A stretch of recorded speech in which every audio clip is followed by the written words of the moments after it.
बिस्मिल्लाहिर्रहमानिर्रहीम। Welcome to calculus and mathematics learning. आज के इस पार्ट नंबर 7 में मैं ETEA MCQs of 2014 engineering test mathematics portion को वाइंड अप करने जा रहा हूँ। तो आज की वीडियो में लास्ट एमसीक्यूज़ 8 एमसीक्यूज़ सॉल्व करूँगा from MCQs number 51 to MCQs number 58। तो चलिए बढ़ते हैं एमसीक्यूज़ नंबर 51 की तरफ। ETEA MCQs of 2014 engineering test mathematics portion के एमसीक्यूज़ नंबर 51 ये है कि if A dot b plus c inside the bracket this is equal to a dot b, मतलब a dot b then plus a dot c, then what is this property called। ये जो property given है ये लोग कहते हैं कि इस प्रॉपर्टी को हम क्या कहते हैं। तो याद रखें कि यहाँ पर ये या स्केलर मल्टीप्लिकेशन होगा या वेक्टर मल्टीप्लिकेशन होगा, और फिर यहाँ पे एडिशन है तो मतलब मल्टीप्लिकेशन वाले ऑप्शन गलत होंगे। सही है। तो यहाँ पर है कि scalar product is distributive over multiplication. सही है। तो मल्टीप्लिकेशन मैंने कहा यहाँ पर नहीं, यहाँ पर एडिशन है तो मल्टीप्लिकेशन वाला ऑप्शन गलत होगा। So option B is incorrect option. Option C में है कि vector product is distributive over multiplication, यहाँ पर अगेन मल्टीप्लिकेशन है, so this is incorrect option.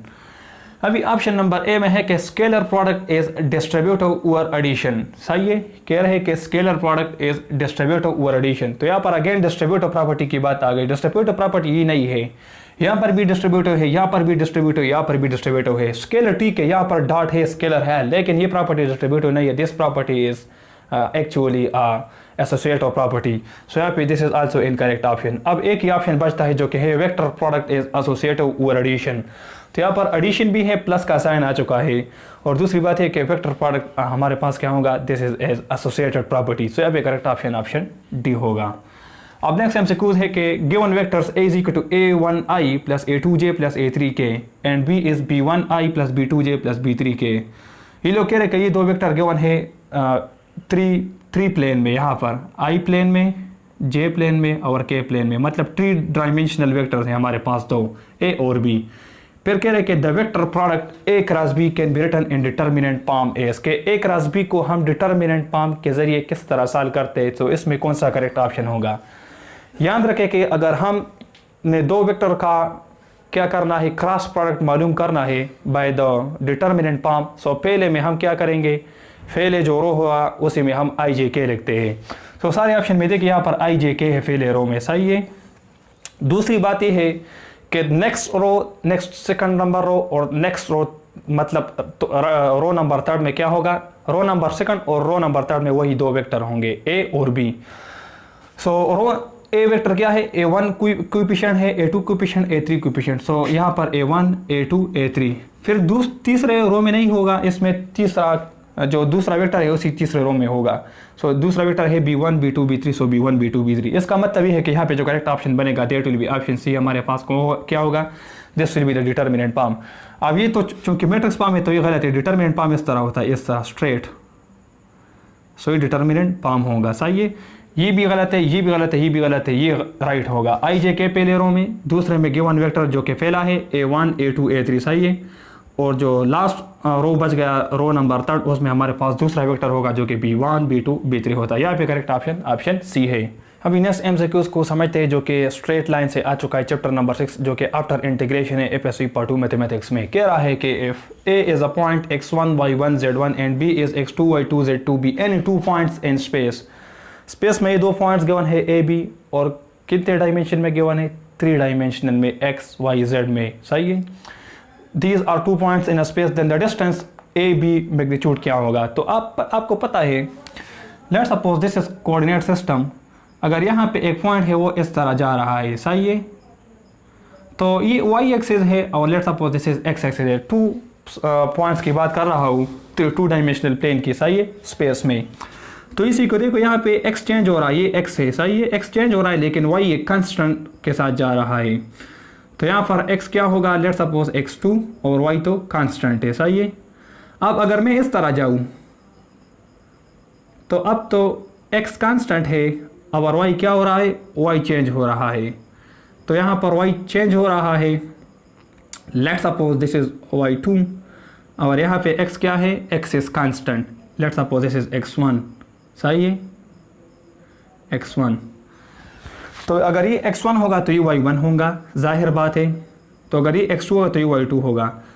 तो इसके दरमियान हम इसी डिस्टेंस डी को किस तरह निकालते हैं, by applying the Pythagoras theorem. सही है, पिथागोरस थ्योरम के मुताबिक हाइपोटेन्यूज का स्क्वायर डी है ना, ये बराबर होता है दी बेस स्क्वायर, बेस पे डिस्टेंस पॉइंट है x2y2।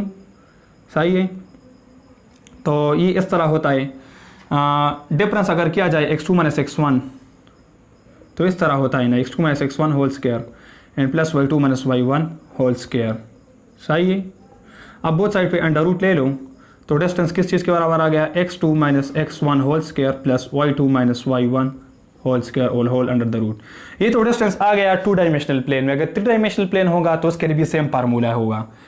यहाँ पर x2 minus x1 whole square plus y2 minus y1 whole square. अब ये z नहीं है तो z भी लिखो, वो क्या होगा, plus z2 minus z1 whole square, बस यही होगा। सही है, तो पहले ऑप्शन में x1 प्लस x2 है, लेकिन यहाँ पे माइनस है सारे में दरमियान में, तो this is incorrect option. Option A में सारे में प्लस है। सही है, दरमियान में यहाँ पर x2 minus x1 whole square then plus y2 minus y1 whole square then plus z2 minus z1 whole square. इसका मतलब option B is the right option. अब इसी में क्या गलती है, इसी में गलती है कब, यहाँ पर z1 है लेकिन ये सेम नहीं होगा, सो दिस इज इनकरेक्ट ऑप्शन। इसमें क्या गलती है, इसमें एक गलती है कि यहाँ पर माइनस है, यहाँ पर माइनस है और यहाँ पे z1 है, so this is also incorrect option. यहाँ पे करेक्ट ऑप्शन ऑप्शन बी होगा। अभी नेक्स्ट एमसीक्यूज की जाने बढ़ते जो कोसाइन लॉ वेक्टर से आ चुका है। कह रहा है कि if the magnitude of the vector a is 3 and the magnitude of the vector b is 4 and angle between these two vector is 60 degree, then what will be the dot product a dot b। सही है, यही निकालना है। Solution की तरफ बढ़ते हैं। आप लोगों ने FSc part 1 mathematics chapter 3 vectors में ये फार्मूला सीखा था कि cosine of theta is equal to the dot product of two vector divided by the magnitude of the first vector and magnitude of the second vector. ये formula पढ़ा था। सही है, अब हमने a डॉट बी निकालना है, तो a मैग्नीट्यूड b मैग्नीट्यूड को इसी साइड पे शिफ्ट करो, लेफ्ट साइड पे, तो cos थीटा अपनी जगह पे multiply by a magnitude b magnitude यहाँ पर डिवीजन में, तो जब इसी साइड पे आएगा लेफ्ट साइड में तो ये मल्टीप्लिकेशन में चला जाएगा। So magnitude of a into the magnitude of b और राइट साइड पे a डॉट b रह जाएगा। ये फॉर्म आ गया। अब थीटा आपको गिवन है तो यहाँ पर पुट करो cos 60 degree into magnitude of a क्या है 3 है, सो ये बनेगा 3 into the magnitude of b क्या है, this is 4 and this is equal to a dot b। cos 60 आपको पता है ये 1/2 के बराबर होता है, याद रखें। cos 60 किस चीज़ के बराबर होता है, दिस इज 1/2। और cos 30 किस चीज़ के बराबर होता है, दिस इज स्क्वायर रूट 3/2। अब cos 60 ना, तो साइन के केस में साइन 60 क्या होगा और साइन 30 क्या होगा, तो सिंपल ट्रिक है, बस क्रॉस मल्टीप्लाई करो, यही रिजल्ट आएगा। तो साइन 60 की वैल्यू ये होगी √3/2 और साइन 30 की वैल्यू ये होगी 1/2। लेकिन हमें cos 60 की वैल्यू चाहिए तो हम यहाँ पर 1/2 पुट करेंगे। सो 1/2 इंटू दी 3 × 4 से 12 आता है, so this is a dot b। सो 12 यहाँ पर मल्टीप्लिकेशन में 2 डिवीजन में, सो 12 2 के साथ कैंसिल, तो यहाँ से 6 आ जाएगा। तो मतलब the dot product of two vector a dot b is equal to 6। So यहाँ पे करेक्ट ऑप्शन ऑप्शन डी होगा। अब नेक्स्ट एमसीक्यूज की जाने बढ़ते हैं। ये रिपीटेड एमसीक्यूज है, मिसाल मेरे ख्याल से 2018 या 2015 के ईटा में मैंने ये साल किया था, तो ये रिपीटेड एमसीक्यूज है और ये कॉनिक सेक्शन से आ चुका है। कह रहा है कि equation of normal at x1 y1 to the circle equation will be. Solution की तरफ मैं बढ़ता हूँ। गिवन सर्कल की इक्वेशन को उठाते हैं जो कि है x² + y² + 2gx + 2fy + c = 0। ये स्टैंडर्ड फॉर्म ऑफ सर्कल है। सही है, ये गिवन है। अब इसको डिफरेंशिएट करते हैं x के साथ। किसके साथ, x। तो x² का कोएफिशिएंट x के साथ क्या होगा 2x, y² का कोएफिशिएंट 2y, लेकिन y इनर पंक्ति है सो y डैश भी आएगा साथ में। 2g कांस्टेंट है, x का डेरिवेटिव x के साथ 1 है, सो मतलब 2g। 2f अपनी जगह पे क्योंकि ये कांस्टेंट है, y का डेरिवेटिव y के साथ y प्राइम आ जाएगा और c का derivative 0 because is a constant, this is equal to 0। ये आ गया। अब मैंने y डैश निकालना है, डेरिवेटिव, y डैश असल में डेरिवेटिव है, सो इससे y डैश को कॉमन करो, सो अंदर 2y यहाँ पे बच जाएगा, यहाँ पे 2f बच जाएगा। सही है। अब इसमें 2 भी कॉमन है, सो 2 को बाहर करो, सो 2 इधर बच जाएगा, सो 2y डैश बच गया इंटू y प्लस f और यहाँ पे ये 2x और 2g है, सो जब राइट साइड पे जगह ये माइनस बनेगा, सो -2 कॉमन करेंगे, यहाँ पे x और यहाँ पे प्लस g। सही है। सो -2x राइट साइड पे जाएगा -2x, 2g राइट साइड पे जाएगा -2g। ये आ गया। 2 के साथ कैंसिल, सो y डैश क्या आ जाएगा, y dash will be y plus f division में चला जाएगा राइट साइड पे। सो यहाँ पर क्या है -× x plus g minus into X plus G, Y plus F division में चला जाएगा, वाई प्लस एफ, ये आ गया। अभी हमारा क्या होगा, this is the required derivative, सही है। अब हमने नॉर्मल इक्वेशन ऑफ नॉर्मल निकालना है।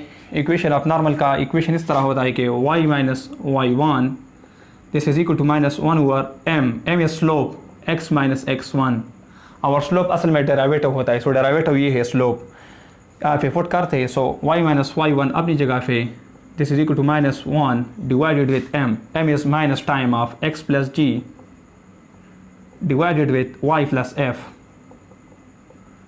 into x minus x1। यहाँ पर थर्ड डिवीजन में, तो ये थर्ड डिवीजन में जो पहला डिवीजन है उसके साथ मल्टीप्लाई हो जाएगा। So y minus Y one minus cancel out with minus and this y plus f ऊपर चला जाएगा, सही, न्यूमरेटर में y प्लस f, डिवीजन में यहाँ पर x प्लस जी रह जाएगा, और यहाँ पे क्या है x माइनस x1।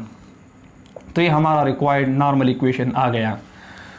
सो यहाँ पर y प्लस वाई वन है, लेकिन यहाँ y माइनस वाई वन है, so this is incorrect option. दूसरी बात, यहाँ पर माइनस, यहाँ पे प्लस प्लस है। अब यहाँ पे प्लस, यहाँ पे नेगेटिव, सो यहाँ पर तो दोनों प्लस है, ये एक गलती हो गई, यहाँ पर ये प्लस है, यहाँ पर negative, this is also incorrect. Option A में क्या है, y माइनस वाई वन, ये तो ठीक है, लेकिन यहाँ पर माइनस माइनस है, यहाँ पर प्लस प्लस है, दिस इज आल्सो इनकरेक्ट। अब लास्ट ऑप्शन बचा है ऑप्शन डी, जिसमें है y minus Y one this is equal to Y one plus F, सही है, और डिवाइडेड बाई x1 प्लस जी, सही, x1 प्लस जी इंटू x माइनस x1। तो यहाँ पर करेक्ट ऑप्शन नंबर डी होगा।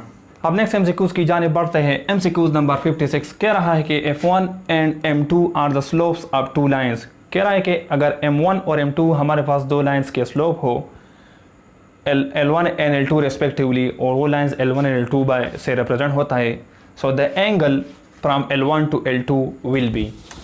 याद रखें कि एंगल के लिए दो फार्मूले थे, इस तरह भी लिख सकते हैं कि tangent theta is equal to m2 minus m1 over 1 plus m1 m2, लेकिन यहाँ पर एब्सोल्यूट डालना लाजमी है। एब्सोल्यूट क्यों डालते हैं, इसलिए कि बाज़ औक़ात m2 माइनस m1 जो न्यूमरेटर में, इससे रिजल्ट नेगेटिव आता है, तो जब नेगेटिव आता है तो आपको पता है एब्सोल्यूट हमारे पास इवन फंक्शन है, तो इवन फंक्शन की वजह से जो रिजल्ट आता है वो क्या आता है, that is actually positive. So इससे रिजल्ट पॉजिटिव आता है, सही। इस तरह भी लिख सकते हैं और इस तरह भी कि tangent theta is equal to, इसको रिवर्स करो, m2 माइनस m1 को रिवर्स करो, सो m1 माइनस m2 लिख सकते हैं, और नीचे सेम आएगा 1 प्लस m1 m2। अब ये एग्ज़ाम में या इस ई दिया जाएगा या इस दिया जाएगा, दोनों एक साथ नहीं दिया जा सकते, क्योंकि दोनों करेक्ट है। करेक्ट इसलिए है कि m2 माइनस m1 से भी, लेट सपोज अगर आपके पास m1 1 है और m2 क्या है, this is 2, so m1 minus m2 से आपके पास क्या आता है, 1 माइनस 2 से माइनस 1, और m2 माइनस m1 से क्या आता है, इससे 1 आता है। दोनों सेम है, लेकिन जब अगर माइनस 1 पे आप एब्सोल्यूट लोगे तो रिजल्ट क्या आएगा, that is actually positive. So इससे भी 1 आएगा, इससे भी 1 आएगा, so that's why both are right हो। अब पहले ऑप्शन में है कि tangent theta is equal to m2 plus m1 over 1 minus m2 m1, लेकिन मैंने बताया कि यहाँ पर न्यूमरेटर में नेगेटिव है, लेकिन यहाँ पर तो पॉजिटिव है, दिस इज इनकरेक्ट। अब यहाँ पर कोटेंजेंट थीटा फार्मूला सेम है m2 माइनस m1, इससे मैच कर रहा है 1 प्लस m1 m2, लेकिन यहाँ पर कोटेंजेंट है, फार्मूले में टेंजेंट है, दिस इज इनकरेक्ट। यहाँ पर tangent theta is equal to m2 minus m1, यहाँ पर ऑप्शन डी में है कि cotangent theta is equal to, यहाँ पर ये गलत है m2 प्लस m1, लेकिन यहाँ पर m2 माइनस m1, यहाँ पर नेगेटिव, यहाँ पर positive, this is also incorrect. एक ही ऑप्शन बताइए, ऑप्शन सी, जिसमें एक tangent theta is equal to m2 minus m1 divided with 1 plus m2 m1, so इससे मैच कर रहा है, इसका मतलब option C is the right option. इसका प्रूफ किताब में मौजूद है, वहाँ पर आप देख सकते हैं। नेक्स्ट एमसीक्यूज है कि the coordinate of the mid point of line segment whose end points are P1 and P2। ये लोग कह रहे हैं कि हमारे पास the coordinate of the mid point of the line segment, के एक लाइन सेगमेंट है, ये लेट सपोज लाइन है, इसके एंड पॉइंट, इसको मैं P1 का नाम देता हूँ, क्या है, -10 4 है, -10 4, और ये दूसरा एंड पॉइंट P2 है, क्या है, 7 5 है। तो ये लोग कह रहे हैं कि इसका मिड पॉइंट क्या होगा, let's suppose this is mid point. तो मिड पॉइंट का फार्मूला आपको पता है, x के जो कोऑर्डिनेट है उसको ऐड करो, सो -10 प्लस 7 से क्या आएगा, ये x कोऑर्डिनेट है दोनों में, ये x1 का नाम, let's suppose this is y1, this is x2, this is y2, so x1 plus x2 को ऐड करो, सो -10 प्लस 7 से क्या आएगा, -3 आ गया, और 2 से डिवाइड करो, 2 से इसलिए कि हमने मिड निकालना है, तो ये हाफ और ये हाफ, सही है। फिर आपके पास क्या है कि यहाँ से -5 y कोऑर्डिनेट को ऐड करो, -5 प्लस 4 से क्या आएगा, -1 आएगा, और 2 पे डिवाइड करो, सो ये हमारे पास मिड पॉइंट आ गए। सही है, -3/2 -1/2, यहाँ पे करेक्ट ऑप्शन बी है। आज की वीडियो के लास्ट MCQs की जाने बढ़ते हैं। MCQs कह रहा है कि if x y are the coordinates of a point P then the first component of the order pair is called. याद रखें कि हमारे पास ऑर्डर पेयर एक्स वाई के फॉर्म में होता है ऑलवेज। याद रखें ये ऑर्डर पेयर फॉर्म होता है। ब्रैकेट ओपन ब्रैकेट में जब हम एक्स वाई को क्लोज करते हैं इसको हम क्या कहते हैं, this form is called order pair form, this is order pair form. तो इसमें जो पहला कंपोनेंट x होता है इसको हम एब्सिसा का नाम देते हैं। याद रखें एब्सिसा। दूसरे y कंपोनेंट को हम ऑर्डिनेट का नाम देते हैं। किस चीज़ का, ऑर्डिनेट का। तो ये लोग यही पूछ रहे हैं कि if X Y are the coordinate of point phi, कोई पॉइंट फी है उसका कोऑर्डिनेट क्या है, एक्स वाई है, then the first component of order pair will be, कि पहले कंपोनेंट ऑफ ऑर्डर पेयर को हम क्या कहते हैं। तो ये ऑर्डर पेयर फॉर्म है तो पहले कंपोनेंट एक्स को हम क्या कहते हैं, एब्सिसा। तो यहाँ पे करेक्ट ऑप्शन नंबर ए होगा। लेकिन अगर इन लोगों ने ये कहा हो कि the second component of order pair form, तो सेकंड कंपोनेंट को फिर हम ऑर्डिनेट कहते हैं। सेकंड कंपोनेंट के केस में फिर ऑप्शन सी करेक्ट होता। लेकिन यहाँ पे करेक्ट ऑप्शन ए है, because they are talking about the first component. So यहाँ पे करेक्ट ऑप्शन ए है। इसी के साथ ये लेक्चर ख़त्म करना चाहता हूँ। इंशाल्लाह नेक्स्ट में फिर FSC पार्ट 1 मैथमेटिक्स मैंने चैप्टर नंबर 2 स्टार्ट किया था, मैट्रिसेस और डिटर्मिनेंट। तो इसी एक्सरसाइज नंबर 2.1 को मैं क्या करूँगा, कंटिन्यू करूँगा। So thank you for watching this video.